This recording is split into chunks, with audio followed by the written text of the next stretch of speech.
So I'm Writing a Novel is the show where you join me, Oliver Brackenbury, on the journey of writing my next novel, from first ideas all the way to publication and promotion. In this one-man reality show, I'll share with you my ever-evolving thoughts and feelings on how I write, being a writer, and everything that entails at each stage of the process. I'll also answer listener questions and, sometimes, interview special guests. If you're the kind of person who likes to learn how things are made and get to know the people making them, then this is the show for you. In the process of doing research for my novel and producing this podcast, I've had the good fortune to connect with some lovely people with some very interesting things to say. One such person is Cora Buhlert, who, in her home nation of Germany, teaches German as a foreign language and serves as a professional translator. She is also an author of fiction in a wide variety of genres, including my beloved Sword and Sorcery, and her writing is enhanced by her keen scholarship of 20th century genre fiction, particularly the pulp magazines of the 30s, which laid a foundation for so much of what we enjoy today. She's also an active participant in the Hugo Awards, twice nominated herself, while paying close attention to contemporary genre writing. I really think more people need to read and listen to Cora, so I'm having her on the show today. Even if you already know of Cora and her work, odds are pretty good you'll enjoy the insights she shared with me on her writing origins, career, and more. And here we are with Cora. Hi, Cora. Hi, Oliver. Thanks for having me. Thanks for coming. It's nice to finally get to meet you and see a moving face instead of a little avatar floating along the Whetstone Tavern Discord. Yeah. No, this is fun. I like how I'm getting to meet more and more people out there through the show. Luckily, so many of you are talented and interesting people worth having on. So why don't we just go straight to the root of things? Where exactly would you say your creative writing began or really kicked into gear? Well, I've been telling stories and making up stories pretty much all my life, from very early age on. And eventually I started writing them down. I tried writing Enid Blyton pastiche, yes, wonderful, in elementary school, which I think never went beyond 3 or 4 pages. And I started writing more seriously when I was 15 or 16 years old. I tried to also, I tried a couple of things. I wanted to compose and write an opera, which also never went anywhere.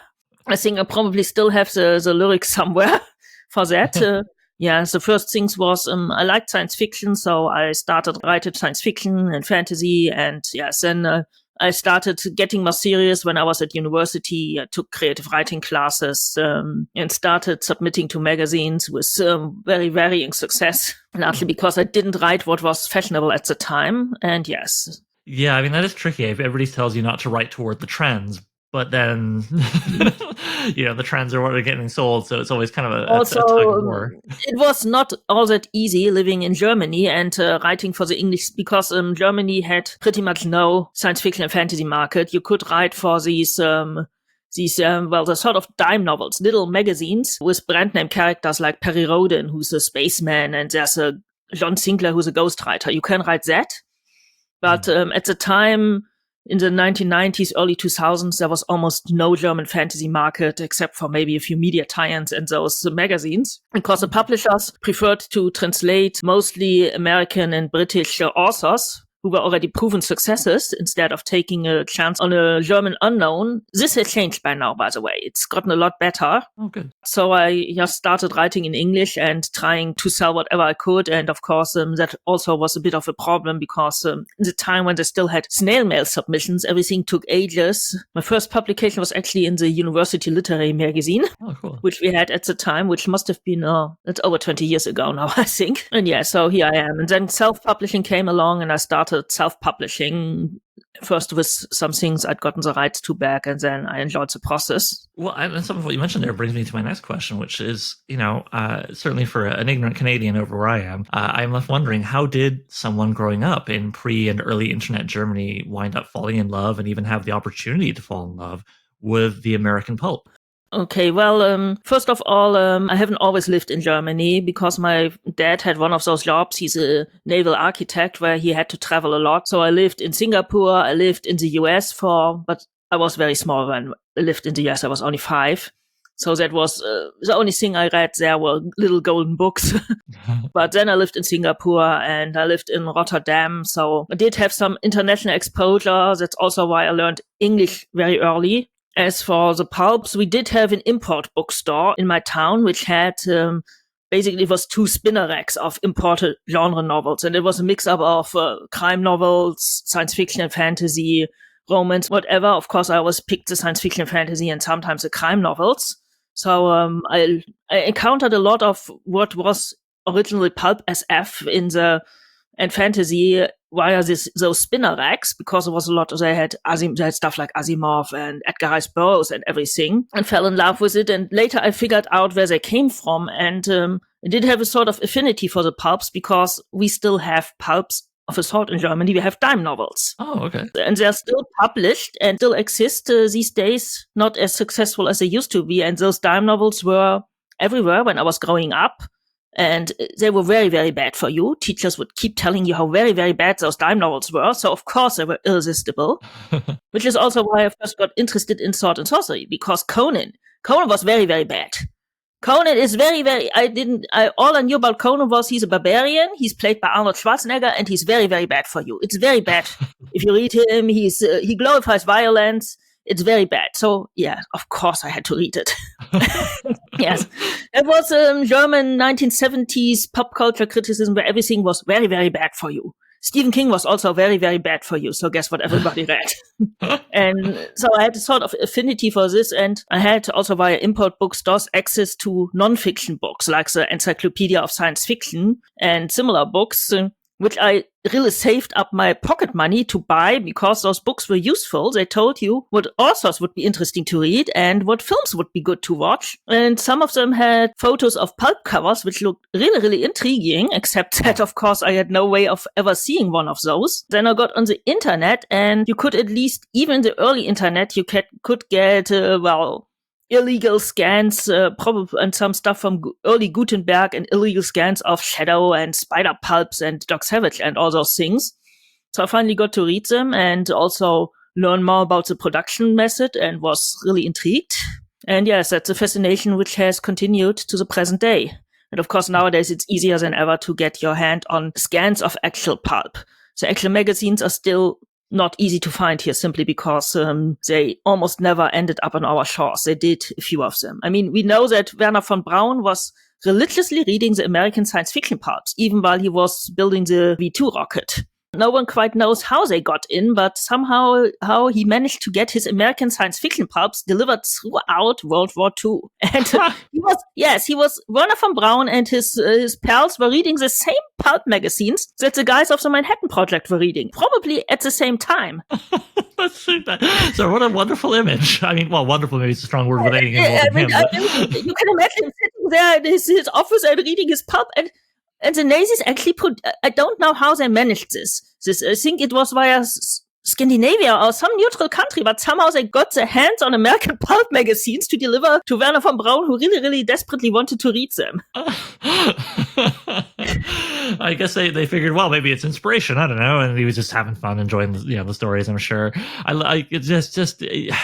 I love that. And I love what you were saying a moment ago about how, it reminds me of something I think you might enjoy, which is talking about the scans of the early internet pulp, stuff, and how you couldn't really get them legitimately anyway. It makes me think of something I have been hearing lately when people talk about pirating video games from more than 10, 15 years ago, because contemporary companies like Nintendo increasingly makes it harder and harder to get a hold of a lot of their old games. And so these game pirates will say, well, we're not stealing at this point, we're archiving, we're keeping this medium that we love alive. And I would say that's the same thing going on with the quote unquote illegal scans of those pulps. It's not like you could go anywhere in North America and buy most of them anyway, right? I mean, they've all been out of print for heaven knows how many decades for the most part. So yeah, it's just, that's kind of neat. You never know how you're going to get your magazines.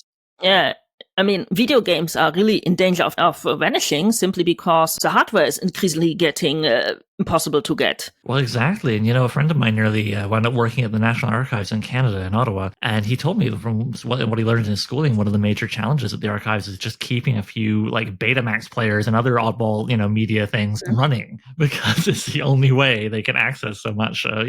Every few years, it's like, oh, this is the wave of the future. And then the waves of the future become the waves of the past. But we still want to read what was said during those waves. I still have a zip drive somewhere. It was very expensive, and I was so happy to have it because it had so much more storage space. I could actually put all my stories on that zip drive instead of just putting on like 10 stories and then having like 10 different discs. But if I had to read it, I will have to switch on a very, very old computer and hope that the drive still works. Yeah, no, I remember zip drives. I am concerned for the day when we will stop having even like CD, DVD drives. Most computers don't come with them anymore, but at least... No, my PC does not have a CD drive. I have an external drive, and when I want to use it, I have to either plug out the microphone or I have to take out my USB stick because I still need it when I'm teaching German. Also German books still come with CDs for the audio files. Oh dear. Oh well, but in the meanwhile, luckily we do seem to have our ways of getting a hold of these older stories that we enjoy. And you touched upon it briefly there, but could you maybe, since it was the genre that's responsible for you and I meeting online, give us a little more detail about what was your sword and sorcery origin story? What were the tales that you fell in love with, and how did you find them? I guess my first contact with the genre was probably via the Thunder the Barbarian and Masters of the Universe cartoons, which of course came out when I was exactly at the right age to watch them. And I watched them a lot, and they did not originally air in Germany, but my dad was working in Rotterdam in the Netherlands at the time, and Germany, you have to know, had only 3 TV channels until 1985, and I lived in a rural area, so I did not have more than 3 TV channels until 1989. And it was the 27th of February in 1989 that we got private television, and that we suddenly got, I think it was 2 extra channels, and I was absolutely over the moon. It was the best thing that happened in 1989. And I mean, something else really important happened in 1989, which was great. And, but this was really, it was liberation, because those private TV channels, they showed all sorts of American shows which the German channels had not been showing, and cartoons were very, very difficult to watch. But luckily, my dad worked in Rotterdam, and he had cable TV in his flat, and they had Sky Channel. And Sky Channel, out of the UK, was broadcasting cartoons every morning back then, including all of the stuff, Masters of the Universe, Mask, Jam, all of them. And yes, I watched all of them religiously. Yes, and of course I knew about Conan by osmosis, simply because, yes, he was played by Arnold Schwarzenegger in a movie. It was very, very bad for you. It was very violence glorifying. Of course I needed to read him.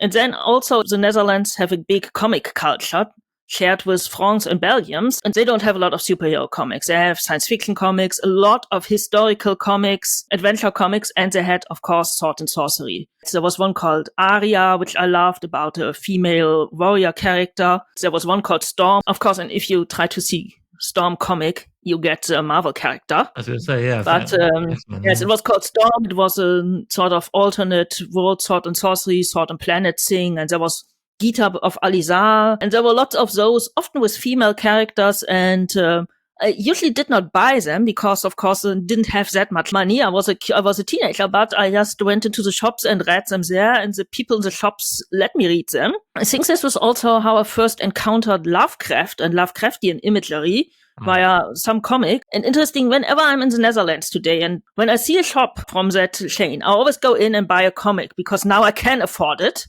And there's always interesting comics to buy, and it's also a thank you for letting this little girl read in their shop, even though they must have known I normally didn't buy. Occasionally I did buy something, usually a more expensive book, when I had saved up enough pocket money to buy one. Oh, well, I mean, I've always got a soft spot for the store owners who understand that for some people, they need to be a little bit of a library. And they're creating, people who love reading by doing that. So they'll come back when they've got money and buy some books, just like you did. Yeah, I encountered Fritz Leiber first, also in Rotterdam. It was a bookshop called Donnerbuchen, which was an amazing building, which I think must have been designed by Time Lords, because it had it was almost floating, spilling platforms around the central courtyard. Must have been built sometime in the 50s or 60s. From the outside, it had maybe 4 stories. From the inside, it had 10 or 12. So I say it must have been designed by Time Lords. And it was a huge bookstore, the biggest one I had ever seen, all 10 stories, and they had a big English language book section, which was fairly far down. So I just grabbed a random science fiction and fantasy paperback. Then I either sat down on the stairs Or if they chased me away from the stairs, no, they didn't chase, but I was in the way. They said 1 or 2 platforms up, there was a leather lawn chair, so I settled down there if no one was using it. Oh, nice. And they just let me read it. And this is how I first read Verfahrt in the Grey Mouser, long before I actually bought one of the books. I remember they bought a really crappy media tie-in to something at that shop, which I liked at the time, which is now like, okay, probably should have gone for the Verfahrt in Grey Mouser book instead, but I read it anyway. Well, I mean, that's how you learn, right? I must admit, I still have some of my old comics, and a lot of them are like bad movie adaptations. And of course, I'm like, why did I? Well, okay, there's like a giant robot. That's why I liked it when I was, younger. Sure. Your taste change, and it's how you discover it, right? So looking toward the future of that genre, yesterday, I could see you mentioned on the Discord that you had listened to it. So we both listened, it seems, to the Sword and Sorcery Roundtable on the Rogues in the House podcast, which I will link to in the show notes, listener, but you don't have to have heard it. All you need to know is some people who know what they're talking about the genre discussed mainly the question of how do we keep this thing alive and help it thrive and grow. I'm curious, I'm sure you have your own thoughts. What would be your answer to that? Why do you think people should be reading Sword and Sorcery, or even creating, heaven forbid, new works in the genre and trying to push this thing forward? Well, I mean, Sword and Sorcery is a genre of, and I know you're also a big fan of Flame and Crimson by Brian Murphy, which is a wonderful book. Please, everybody, buy it, read it. It's not very expensive. It's a great nonfiction book. I nominated it for the Best Related Work Hugo last year, but of course it didn't make it through. Oh. But it's a wonderful book. Please go and read it, everybody. And one thing he says is Sword and Sorcery is a genre of the heroes are outsiders. They're not the chosen one. They choose themselves. I mean, Conan does become king, but basically he chooses himself. He's not the chosen one. He chooses himself, and the all self-made people, they're usually marginalized people, outsiders. So this actually ties into a conversation we're having in the genre right now about marginalized characters of any kind of marginalized identity. I mean, of course, Conan is, he's Cimmerian, who are basically Celtic people. And of course, Irish people were heavily discriminated against at the time the Conan stories were written, which is something that I think we often forget, at least I forget it these days. But when I was reading a lot of 1940s science fiction and fantasy for the Retro Hugos 2 years ago, I always kept coming across those more or less stereotypical Irish people. And I was thinking, why are there all those Irish people in space? And of course, it was a case of this was their diversity. They were saying, like, look, this Irish person can go to space too. This was similar to how we would get the token black person a couple of years later. Yeah, the token Irish is a weird one, eh? My dad's reading a Vance novel from the early 50s, and he's like, it's fun, this guy O'Shaughnessy, and then that's fine, but everybody makes a big deal out of it. Yeah, you have all these token Irish people there. That was the furthest they went. We don't really get sometimes we get the token guy from Brooklyn who may or may not be Jewish, but it's never really explained. But I mean, most of the writers were Jewish. Apparently having an openly Jewish character would have been too shocking, and so you do have characters of color occasionally, and sometimes also quite openly. Also, Verfahrt in Grey Mouser, a lot of people miss that Grey Mouser is not white. He's Middle Eastern. Mm-hmm. In Adept's Gambit, where they're in the current day, we learn that he's from Tyre in modern-day Lebanon. So he is Middle Eastern, and he's described as not white. Yeah, but of course, like a lot of the covers, for the Earthsea series, they wind up making him white on the cover, unfortunately. Yeah, it'd be nice everybody to have that gets updated. to be white on the covers. I mean, Eric John Stark, the Sword and Planet hero by Lee Brackett, he's black and very dark-skinned. He's a man of color. Of course, they have this ridiculous thing with, he's not really black. It's just solar rays on Mercury, which was terribly common in science fiction. Well, I've seen this in the 1980s. But she's not really black. She's just black because of the solar rays. Yeah, okay. Good grief. Superman gets to fly and be super strong from solar rays, but... No cover artist until the early 21st century ever portrayed him correctly. He's always white, and sometimes even Conan is sometimes portrayed as blonde. Conan is dark-haired. It's only in every single story. Yeah.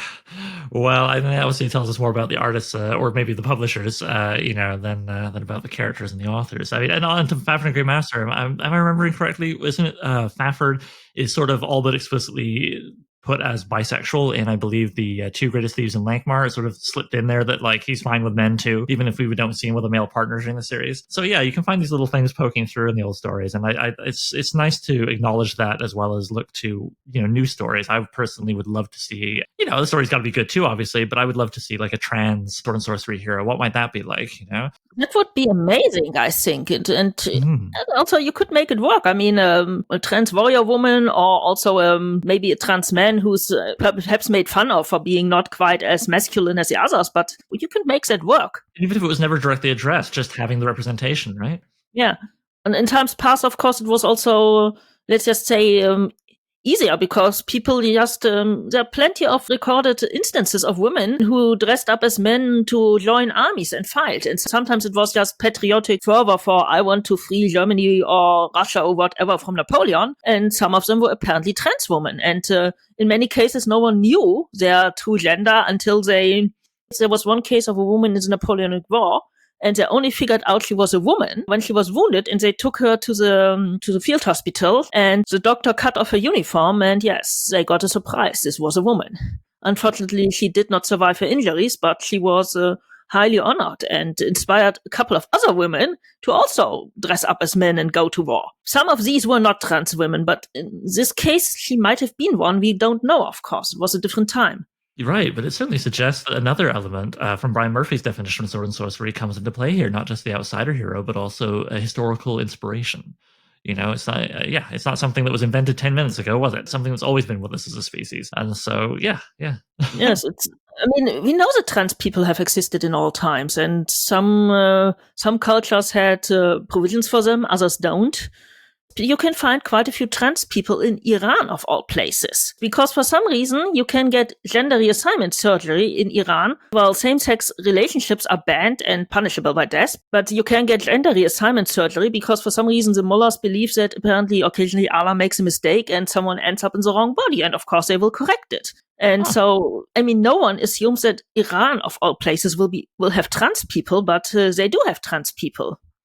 Or that they would facilitate trans people's needs. Wow, I didn't know that. Wow. So, other than, what we've addressed a little bit there, which is increased representation of people who are not always shown in those stories or were not shown very much in decades past, there's a whole bunch of things. It's a big question. They spent an hour and 45 minutes talking about it over on Rogues in the House. But, when this conversation comes up, and that was certainly not the first time, and I'm sure you've participated in a few yourself of these conversations, what is the most glowing, glaring thing in your mind is like, okay, if we do anything to try and make sword and sorcery become a bigger thing and have more people get into it, what is the one most key thing to you that you think needs to happen? I think it really would help if we had a genuine, huge sword and sorcery hit, also marketed as sword and sorcery. We do have the Witcher TV series, which is, especially the early short stories, are pretty much pure sword and sorcery, but it's not marketed as sword and sorcery. It's marketed as a sort of like Game of Thrones, which almost put me off watching it because I had read books and liked them, but was like not another would-be Game of Thrones.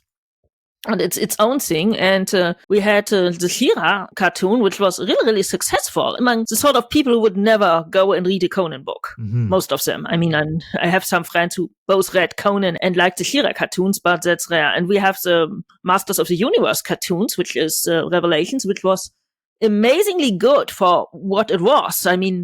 Was a cartoon based on a almost 40-year-old toy line, and they did some really great things with the characters, and also went back to the classic sword and sorcery inspirations, which if you know them, you could recognize them. And if you get more of that would really help, I think. I don't think we will see something again like the huge success of the Lancer Conans in the 60s.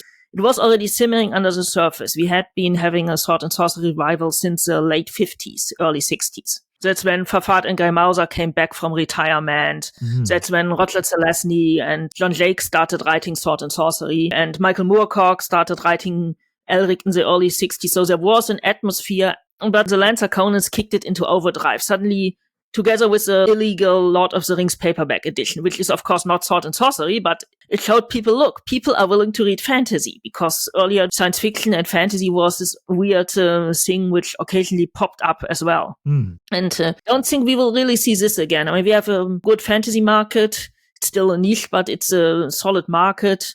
Right now, it seems to be Grimdark is winding down, but it's still strong, and Grimdark is at least related occasionally to sword and sorcery. Traditional epic fantasy is not so great anymore unless written by Brandon Sanderson, who's still incredibly popular. What's one thing I don't like about those books is how bloated they are. Traditional epic fantasy, so another selling point for sword and sorcery could be, hey, this is short and sweet, and you can read it on your lunch break, or you can read a story in a day or a longer one in a weekend, and it's fine. But yes, people seem to want long books. It's this whole, okay, apparently the book, if it's longer, it's worth more money, even if it's just endless padding. Yeah, you're buying it by the pound like a chunk of ham instead of yeah, no, I know. And I think like what Howard Andrew Johnson's doing with his current work, he's shopping around, and he mentioned on Rogue, so I don't feel bad mentioning it here, the Hanavar collection. I think he's onto something there. It's like, okay, give people a big pound of ham, but what they don't realize is it's actually kind of a layer cake of a whole bunch of really beautiful little slices of sword and sorcery that add up to the page count that maybe you're looking for. I mean, fix-up novels are a thing in science fiction and fantasy. Fix-up novels have been a thing since the 1950s. Or mosaic novels, because the term fix-up novel is a shitty term, and I think mosaic novel is now the preferred one. It comes from the literary fiction scene. At any rate, that's what my pal Jason Sanford said recently. And mosaic novel is a nice term because we have several smaller stories which combine together to make a bigger story. I've always liked this episodic form of older science fiction because I grew up on those mosaic or fix-up novels. Stuff like Foundation or I, Robot, and of course also the early Conan collections were fix-ups with unfortunately added Elsbrecht de Camp and Lynn Carter stuff. Yeah, no, I've talked about that a bit on the podcast before, but it's this funny thing where, like August Derleth, as writers, they made great editors, and whatever you think of what they did on the page, sometimes, especially with the butchering of Howard stuff, they're why we're still reading them, arguably. So, they're like these kinds of midwives who you would never want to be mothers. To use a weird metaphor. So, Lynn Carter was a wonderful editor. He was a great editor, and he did a lot of great work bringing old fantasy, not just sword and sorcery, but all sorts of fantasy back into print.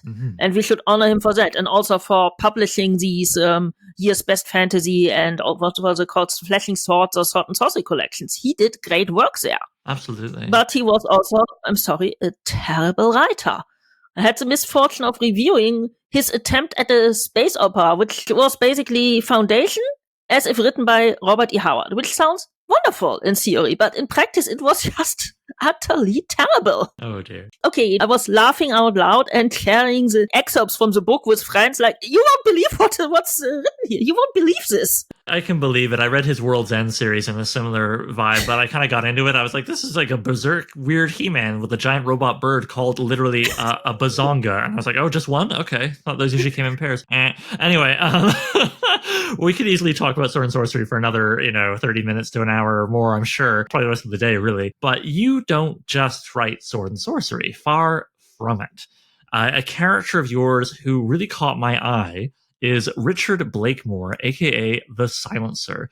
Could you please tell us a bit about who he is, what makes him stand out, and what inspired you to create him? Okay, Richard Blakemore is a pulp fiction writer living in the 1930s in New York City.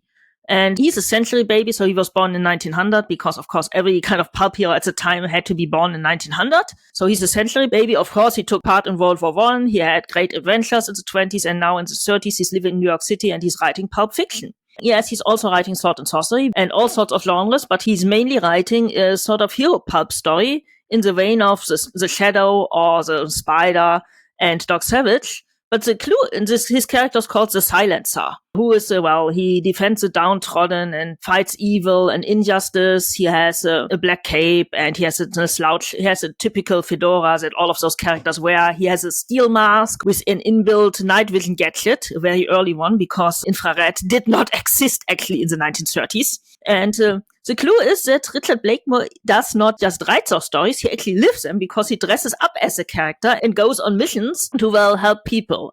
As for why I created him, I was, like I said, I was interested in the pulps. I had seen pictures of The Shadow, and The Shadow movie came out sometime in the late 1990s or mid 1990s. The one with Alec Baldwin, which is a lot more fun than it has any right to be. And I don't know if you've seen the covers of those spider pulps, which had by Rudolf Belaski, which are absolutely fabulous covers of beautiful women being menaced by terrible death traps. And of course, those things were absolutely fascinating. So I had heard about the characters, but of course, I couldn't read their adventures until I got on the internet, and suddenly I could find scans, and I even got a bunch of reprints of spider pulps. Also, I learned a lot about the authors, for example, Walter Gibson, the creator of The Shadow, who wrote 2 full, short novels, but they were still full novels, even by Hugo standards, so over 40,000 words. 2 in a month, and he was basically typing all the time. And a lot of these people also had fascinating background. Some of them were World War I veterans, or Walter Gibson was a stage magician, so I was fascinated by those people, and I ran across the famous Lester Dent Pulp Fiction master plot and thought, okay, I want to try this out. Let's imagine it's 1936 and I'm writing a pulp story. And then I said, okay, I need a hero. And so I came up with the Silencer character. Originally, he was just a rich playboy about town, which Richard Blakemore still pretends to be sometimes. But I thought, would be much cooler if he actually were a pulp writer. So yes, this is how the Silencer was born. He has appeared in 10 or 11 complete stories by now, ranging from short story to novel at length. And there's also an omnibus edition available of the stories published so far. Cool. Well, of course, I will be linking to your website where people can find these lovely stories in the show notes and on the website. I love the concept. I don't know how familiar you are with the Batman animated series from the early 90s, but I watched it a lot. Oh, great. So maybe you remember in that telling of Batman's legend, he had a big love for a pulp hero called, he was more in the serials, I think, than the magazines, serial films, The Great Ghost. Oh, yes, I remember that. That was a great episode about the Great Ghost. Yeah, what a great bit of continuity in a way, because all these characters that you mentioned, like the Shadow and so on, they were absolutely the precursors. They're why we have Batman. And so it was fun for them to acknowledge it in the series, but it's also working backwards. I think anyone hearing this who's kind of like, oh, that sounds cool. Well, if you enjoyed Batman, I mean, it's not going to be identical, of course. It's its own thing that Cora's made. But, I've read a little bit of it, and I think it's worth going back into the old stuff and reading the new stuff, evoking the old stuff, because it's the roots of stuff that we all know and love. And there's a new Batman movie coming out, the 25th in the last 10 years, and it comes from this stuff. This is the rich base of it. Yeah, Batman's absolutely inspired by the Spider and the Shadow. I mean, the Batman film from 1989, the one with the first Tim Burton Batman, it basically steals the plot of a Shadow novel from 1934. The whole plot was this, this poisoned cosmetics, which is, okay, in the Shadow novel, the people just die horribly. They don't start looking like the Joker. But the plot is with the poison cosmetics is a Shadow novel. I was totally surprised when I read that. Sorry, it's a Spider novel by Novel Page, who also wrote Sword and Sorcery. But there absolutely are links between those. And of course, they were not the first. Zorro came before, was created in 1917, I think. Earliest one, I think, was the Grey Seal, who was from the early 20th century. He's one of the earliest dual identity heroes. Something I really like about Blakemore is the fact that he's a writer. And then to add another layer to it, you have a Sword and Sorcery character, Curvel, who is written by you ultimately, of course, but is essentially is written by Blakemore. And so that made me think, and I was like, oh, gee, you got a character written by a character written by an author.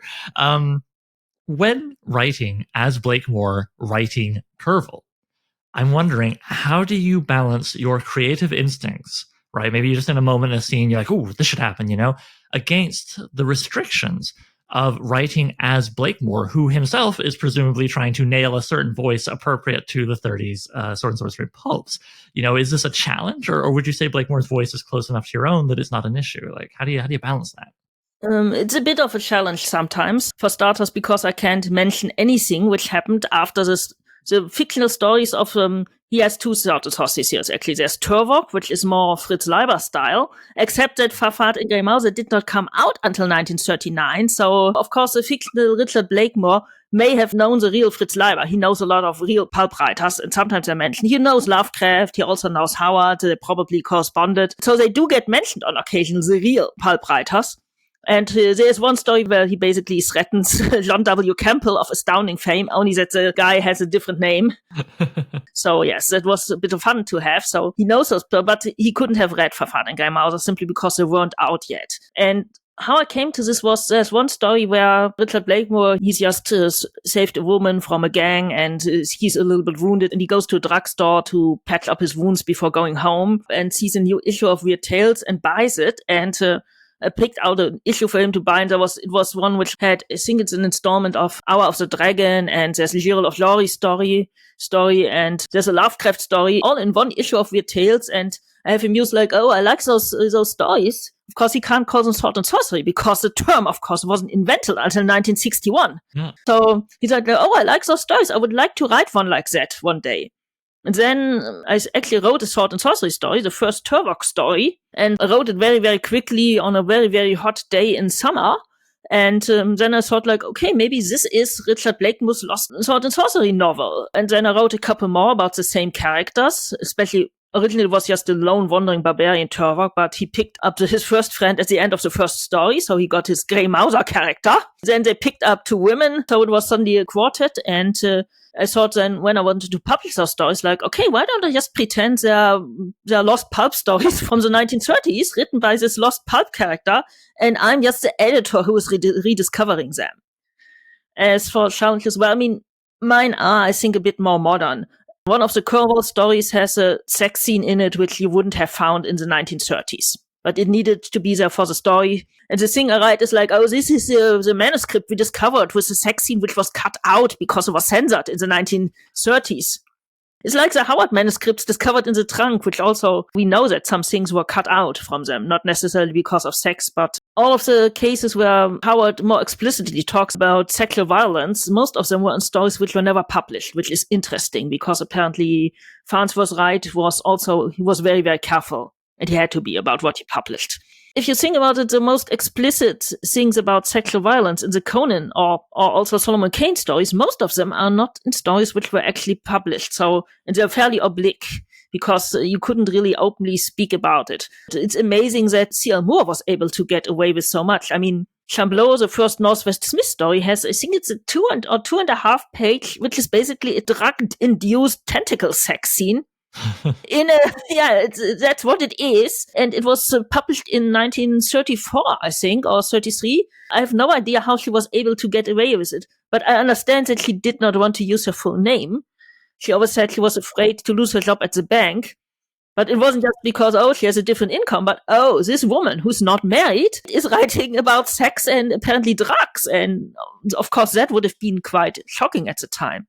Yeah, no, what you're describing there is certainly more explicit than the largely metaphorical violence of her Giraud Jury stories. You know, yeah, the Giraud stories are metaphorical because I think a rape scene would not have been and I did not quite get this when I first read. I was like, okay, the guy kissed you, yes. Why don't you just kicking him the nuts or slap him or something, which is what we do. You don't have to kill him. That's a bit extreme. You don't have to go into the pits of hell for the most horrible way to kill him. Yes. As I reread them last year, I said like, oh my God, this is actually a metaphor for sexual assault. He is a rape survivor. And it's remarkably accurate. She has flashbacks, and she also keeps having flashbacks in future stories. We have this woman character, this woman warrior, coming to terms with a sexual assault. Now, I could talk about Giraud all day because I love those stories. Yeah, she's amazing. So if we bring it back to the voice issue, I do like that you mentioned you'll go more with the ones that are yours, not Blakemoor's, so to speak.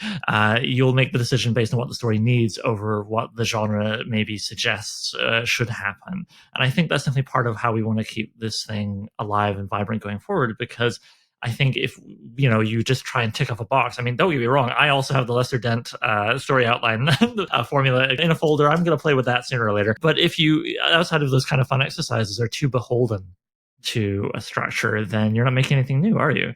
So yeah, but it can be so tempting in a scene to go, okay, well, I know what to do next because I know what always happened in those stories. Versus maybe your inside is telling you, no, we need an explicit sex scene, or we need to have something else happen, that they wouldn't do back then. Actually, I usually get away from even the Lester Dent. Whenever I try to write one, I usually never get past the second turning point, and it just goes off into its own direction. Also, I have people of color, which would have been not uncommon. There are more people of color in the pulps than you imagine. I have hinted at gay people in the Corval stories. Sometimes I do get more modern because it's not the 30s anymore. In cases like the sex scene, I can always go like, okay, but this line was cut for the original pulp, but we found the original manuscript somewhere. I like that. I like the way it turns the story itself into feeling like a kind of lost treasure. I think that's a wonderful framing device. Speaking of genre and adopting a voice, Could you please tell us sort of the brief pitch for what Galactic Journey is, how you became involved, and what you do as a participant? Because I have been particularly enjoying some of the columns you put up recently. Yeah, okay. Galactic Journey is basically it's a science fiction fanzine and fantasy fanzine. And we cover all the things that the regular fanzines do. So we review books and magazines, movies. We talk about comics. We talk about science fact and real world science and space exploration. But there's a difference because Galactic Journey exists 55 years in the past, exactly. So today is February the 26th, 1967. And the Kommune 1, which Germans will know, they were sort of alternative hippie type commune, has just moved into their first flat in Berlin. And our chancellor is Kurt Georg Kiesinger, an ex-Nazi whom no one really likes or wants. And the 60s are really going to heat up in a couple of months, but right now it's quiet. Not even the starfighters are falling from the sky because they're grounded anyway. But we are having a lot of protests, and that's what's happening of course, there are two Germanys. We still have East Germany, and the wall was built only 6 years ago. And sometimes I also talk about East Germany when I visit my aunt in East Germany. And of course, we have correspondents from all over the world. Most of the Galactic Journey crew are in the US, but we have someone from Australia, we have British correspondents, we have a Russian correspondent. So we have people from all over the world writing. And when we are writing for Galactic Journey, we live in the 1960s. So again, as with the Richard Blakemore stories, I can't mention anything that happened after the story, which was difficult when I was reviewing the Lynn Carter book, which was so terrible, because I could not mention that he is a good editor, because he was not a good editor yet. All he did was write a few columns for a magazine about the fandom. And he had written 2 novels by the time and a couple of short stories. So I think I wrote something like, I hope he eventually finds something he's good at, but writing is not it. Because I could not mention anything that happens later. And right now, of course, I'm reviewing the brand new Lancer Conans, which just came out. I loved that column, by the way, including the one with, I think it's Conan the Adventurer that has People of the Black Circle, my favorite story in it. Yeah, it's Conan the Adventurer, which has People of the Black Circle. The first 2 Lancer Conans had 3 of the best stories. They had People of the Black Circle, in Conan's Adventure, and Conan the Warrior had Red Nails and Beyond the Black River. So that's 3 of the best. Yeah, no, a solid volume. And I loved the framing device of you reviewing it as someone there when it actually came out, and the temptation that must be strong sometimes. Like, people write a lot of period stories to wink at the future to come. As you say, I hope he becomes, try something else, than that writing, maybe editing, who knows? Yeah, sometimes we do this. I mean, we had Terry Pratchett's debut story, not me. One of my colleagues reviewed the debut story of Terry Pratchett, published when he was 16. Oh, wow. And of course, then was like, oh, this is a very talented young man. I think we will hear more of him. Of course, we will hear more of him because he's Terry Pratchett. We also had a totally surprising debut story of Annie Proulx. I had no idea that she debuted in a science fiction magazine. I think it was a magazine of fantasy and science fiction, but I might be getting things mixed up. So she's a future Pulitzer Prize winner. And we had her first story. It was also like, oh, this is a very talented person. We are not quite sure if it's a man or woman because she used her initials, but we know it's Annie Proulx. So it is always a bit of a temptation. And the funniest thing ever, I think, was when I was like, oh, I need to finish my Galactic Journey article. Kennedy will be shot next Tuesday. It was like, okay, I just said Kennedy will be shot next Tuesday. We got to fit something in here before. Because we of course covered the Kennedy assassination. It was the first year. I started when it was 1963. So it would have been 2018 in our time. And I've been reading before and commenting, and then Gideon Marcus, who runs everything, and who's also a very good writer in his own right. He writes science fiction, and he also, via Journey Press, publishes old out-of-print science fiction stories.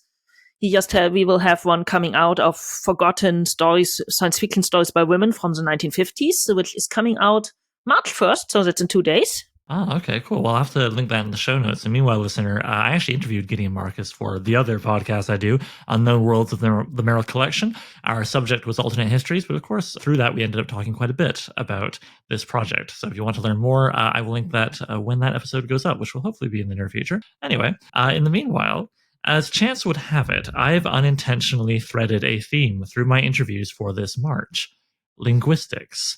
My other guest going up this month, Ryan North, has a degree in computational linguistics, which he happily takes advantage of in his work, most notably his reinvention of Marvel's Squirrel Girl as a student in that very discipline. How has first studying and now teaching linguistics fed into your writing?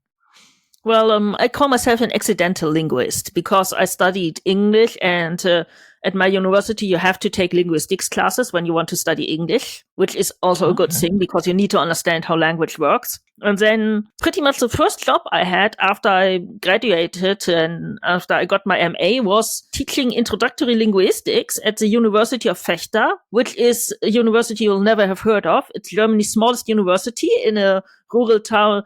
It has about 3,000 students. The town has maybe 35,000 people. And I was barely out of university and suddenly I was on the other side of the desk. Yes. So this is also why I call myself an accidental linguist. The good things about linguistics is, of course, that you learn how language works. Of course, I did try to create my own language. I think every aspiring fantasy or science fiction author does. But a good thing is that you know about how language works and also how names work, and that, for example, someone named Julian with a couple with like 3 different apostrophes and someone named Odolphus are not people from the same, even remotely linguistic group or the same country. So yes, I try to make sure that the names sort of fit. I usually pick a culture which I want to mine for names. So I make sure that the names are at least consistent, that these are people from the same culture, unless they are supposed to explicitly be from a different culture.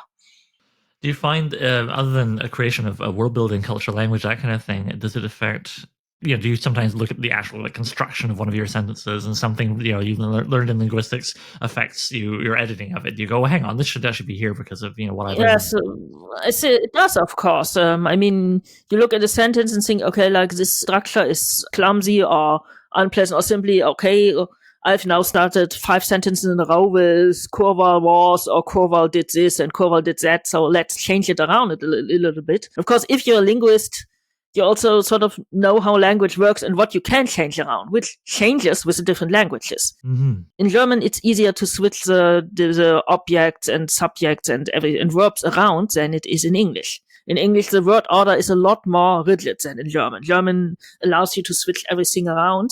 So that's, of course, also a challenge to do.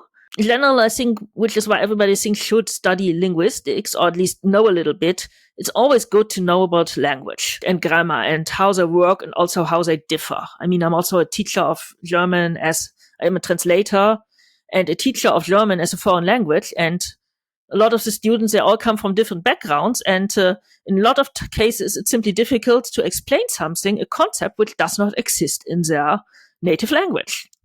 And here I am over here with my one language I speak. I'm not even bilingual because I was terrible at French. But also you were not born in Canada, because I thought in Canada everybody at least had to learn both languages. That's the theory. The operating practice is we all have French class up to a certain point when we can stop taking it if we want to in high school. And even those of us who go all the way through are not necessarily what you would call bilingual. It depends. It's honestly not terribly important unless you want to work in government or somewhere else that demands it. And even living in Ottawa, as I did growing up, a theoretically bilingual city, I was fine not speaking French. So yeah, I'm not proud of it, but yeah. Meanwhile, we're getting near the end here. I just want to ask 2 quick questions of you. One would be, could you please tell us a little bit about Pegasus Pulp Publishing? And do you, through running that, have any advice for people out there looking to self-publish? Things to avoid, lesser-known venues than Amazon, which they might be overlooking? That kind of thing. Yeah, I started self-publishing with originally a couple of short stories to which I'd gotten the rights back in 2011 to dip my feet in the pool. And, okay, I needed a publishing name. So I thought, okay, what do I call my company? And actually, the Buhlert family has a family crest, and it's a Pegasus. Huh? And the Pegasus is, of course, it's a winged horse, but it's the mount of poets. And so I think, wow, that's cool. I will call it Pegasus Books or Pegasus Publishing. But there already was a company called Pegasus Books, so I said, okay, I'm Pegasus Pulp Publishing because I like pulps and I want to be sort of like the new pulps. So yes, that's how the company name was born. And I found that I do most things myself. I have beta readers to go over the stories because it's good to always have a different set of eye on it. But I do the formatting, the cover design, I do everything myself. And by now it's an established process. And I found I enjoyed it. So I also started self-publishing original works because a lot of the things I like to write were not really fashionable at the time. I publish, as it's called, wide. So I'm not Amazon exclusive. I never was. And actually a large part of my sales come from outside Amazon. So you can basically buy my books wherever, I can get them. So you can get them at Apple Books, at Barnes & Noble, at Kobo from Canada, it's not just Canada, Kobo's international, but Kobo is actually one of I think it's my second biggest market, or might be my third now. I haven't really run the numbers lately. You can get them at via Tolino, which is a German and European sort of system, which is similar to the Nuke for Barnes & Noble. And you can get them at Drive-Thru Fiction. Yes, I remember you mentioning them on Discord. Yes. Yeah. Drive-Thru Fiction is a great market for me, especially for the sword and sorcery stuff and the pulpy stuff, because they are they mostly sell games. This month, I think I sold like maybe 5 times as much as Drive-Thru Fiction as I sold at Amazon. Also, the people at Drive-Thru Fiction, they usually buy the whole series. Amazon, it's sometimes someone buys the whole series or trinkles, but Drive-Thru, it's always like, oh, someone bought the whole series. Yes, that's what happened today. With actually 2 brand new books, which only had been published barely not even 24 hours yet. And I said, wow, someone found them and bought them. I don't know how this even works. Well, that's wonderful. And it's so good to look outside of Amazon. I know too many people who almost begrudgingly, but just kind of go, well, that's the ecosystem. It's like, no, there's stuff outside. There's stuff outside, and it's not just tiny fish, No, yeah. I mean, Drive-Thru Fiction is small, but there's a big market for me. Also, it's gone now, but there was a romance-focused one, which was a good fit for anything which was vaguely romancy. So there are all sorts of other ecosystems. I mean, the thing that most people are tied to Amazon because of the Kindle Unlimited, which is their library. I'm not in Kindle Unlimited. And a lot of people I know make a lot of money with Kindle Unlimited, but Kindle Unlimited pays by the page. And since most of mine are short, and it's usually just a few pennies per thing. So if it's just one income stream, I don't mind getting the few pennies because they add up. But if it's a main income stream, sorry, no. I did not put all the money in there to get maybe what a pro-paying market would pay for like maybe 3 words. So I'm not doing this. Well, exactly. I mean, your labor has value and the output of your labor should not be treated. Once again, we come back to my thinking of it as being sold like ham, by the pound, which is the Kindle Unlimited approach that certainly has made me a little wary. Okay, well, thank you for those insights, Cora, and for spending this time with me today. I really appreciate it. I'd like to wrap up by not only asking where can people find you online and what do you have coming up next, the good old standard podcast exit questions, but also, as we've covered, you write in a wide variety of genres and do all kinds of cool stuff.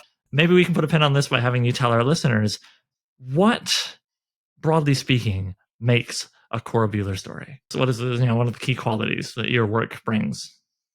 The characters are often outsiders, which is, of course, why I fit well with sword and sorcery. But also the characters in the other stories are also quite often outsiders in the science fiction stories or the things. There's usually, my characters are not really loners. Even if they start out at loners, they always if it's a series, they always gather a supporting cast.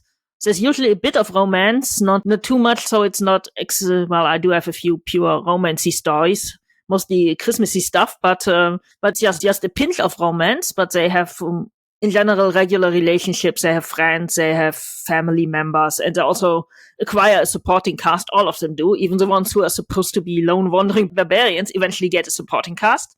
Yes, there's humor mostly, but there's also, they can be quite, I'm not grimdark, but they can be quite grim, my stories. For some reason, I'm really good at writing torture and execution scenes. So yes, you will find characters threatened with terrible death. Mostly, I don't kill them most of the time because I still need them, but you will find, obscure historical references to obscure German history, which most people will not have heard of. Because, hey, I can plunder it, it's there. And it's not always the same, it's the Tudors in space again. Or it's the Roman Empire in space again. So I'm doing different things. Oh yes, and there's always food. I love cooking, I love baking, and I love writing about food. And sometimes there's even recipes.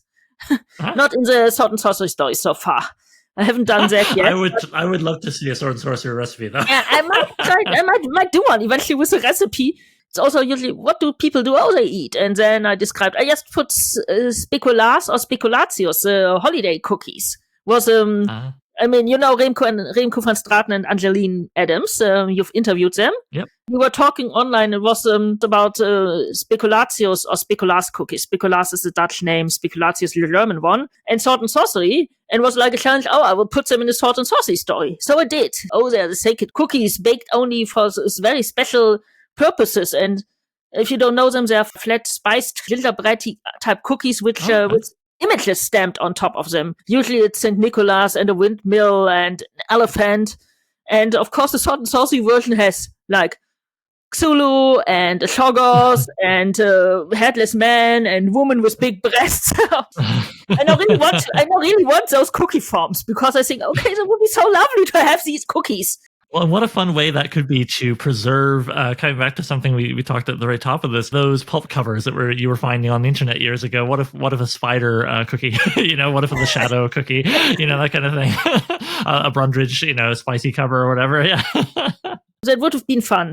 Yeah, that's what you get when you read my stuff, and that's it ranges all over the time. Even in one series, some of the stories can be very intense, some of them are more humorous, and some are quieter, but for the two Sword and Sorcery series, the Turok series is more lighthearted. It occasionally goes into darker stuff. I think the one that you read was a little bit darker. I feel that way, yeah. But it's mostly lighthearted, banter. It's more, if you like Fritz Leiber, you will probably like Turok. And the Corvalds are more intense. They're more like Howard and C.L. Moore. So if you like them, you might like Corval. Corval's actually a pretty good guy. He doesn't really want to hurt people, though he does if he has to. The Corvalds were born out of my wish to, and I always liked the Conan as King stories, but there are only very few of those. Only a handful of Cull stories and 3 Conan as King stories. I always wanted more, so I thought like, okay, why don't I write a similar character? But Turok really doesn't want to be king, and he's not the type, and his Grey Mouser character, Meldam, really shouldn't be put in charge of anything. Well, there you go, though. Classic motivation for writing is making more of the stories you want. Yeah. Okay, so what would be the place people should look for you online? Well, that's corabuhlert.com, CORBUHLERT.com.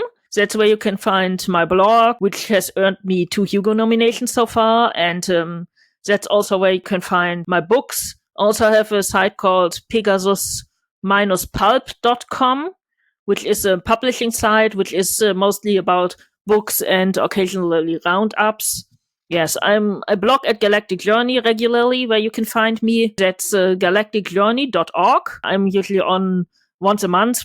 Just drop by anyway if you want to learn all the news as they happen and also science fiction as it develops in the 1960s. I mean, we are just the sword and sorcery boom of the 1960s is about to go into overdrive. Mm. The new wave is, I think it's still building up, but it's about to crest. Dangerous Visions comes out later this year, the Dangerous Visions anthology. So yes, that's a really fascinating time. And of course, you can also see the 1960s and the various social movements ramping up, and also the unrest of the 1960s. Right, and I've discovered a lot of really interesting stuff through following you on Twitter. What's your handle on there again? That's Cora Buhlert, that's simply at twitter.com. So it's, again, my name, CORABUHLERT. Well, excellent. Well, I will link to all of those in the show notes, so it's make it even easier for people to find you. I strongly recommend them to do it. Well, thank you so much for being so generous with your time today, Cora. I really appreciate it. And I look forward to further conversations, whether audio like this or back on the good old Whetstone Discord. Yeah. Thank you so much for being with me today. Thanks for having me, and was great being here. And yes, I'm an eager listener of your podcast. Yours is one. I found so many great podcasts via interviewing podcasters who are Hugo eligible, and you're one of my regular listens now. So thanks for having me. Oh, thank you, Cora. Take care. Bye-bye. Bye. So I'm Writing a Novel features original music by Gloria Guns and is hosted by yours truly, Oliver Brackenbury. If you'd like to submit a question, then please email it to soimwritinganovel@gmail.com. Bonus points if you record yourself and send me an MP3 I can cut into the show. Doesn't have to be fancy, using your phone is fine. Just keep it clear and concise. You can also holler at the show on Twitter. Look for @so_writing. That's @so_writing. Please consider sharing the show with anybody who might like it, leaving a review on Apple Podcasts, and checking out patreon.com/so-I'm-writing-a-novel. Patrons get to be thanked in the final novel, listen to episodes of the podcast a week early, and even enjoy a bonus podcast called So I Wrote a Novel, where I read and comment on chapters of previous works, starting with my first novel, Junkyard Leopard. Thanks for hanging out with me, and Cora, and I'll see you soon.